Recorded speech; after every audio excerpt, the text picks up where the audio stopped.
This is something that we've been, I think, fairly good at right from the beginning. I think our pitch has basically contained three parts, though the content of it has varied over a period of time. Number one is you establish credibility, right? Not too many people will be willing to listen to a startup, let alone someone who doesn't even have a proven product.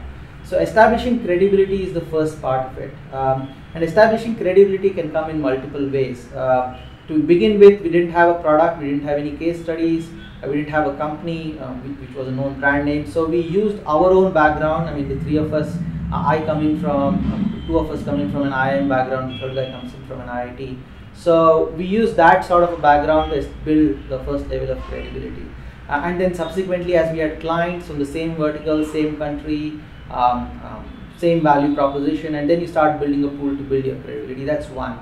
Number two is you focus on the client problem, and that's always a number 3 and number 4 slide in terms of what is the problem that you're trying to solve, and putting it in one as clear a way as possible, and two as quantified a way as possible in that client's context. When you talk about either lost opportunity or new opportunity for the client, preferably in dollar terms, is the second part, where you kind of define the problem and define the kind of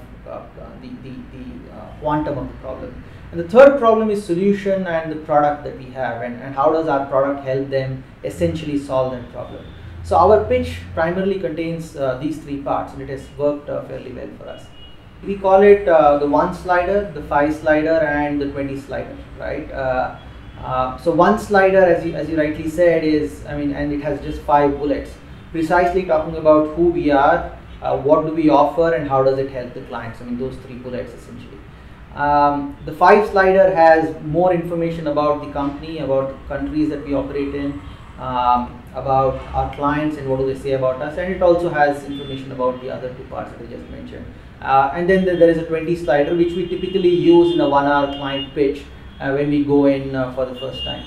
So yes, I think it makes sense to be prepared with that. The second part is also about when you talk about the content of these 3 things, it needs to appeal to the client. So one, packaging it in a very meaningful fashion is important. That's definitely one.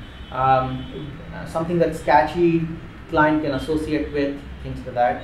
And 2 is it needs to actually capture the essence of the problem and what you're trying to solve. I mean, doesn't make sense to have a catchy phrase which doesn't appeal to the client. So I think that's equally important.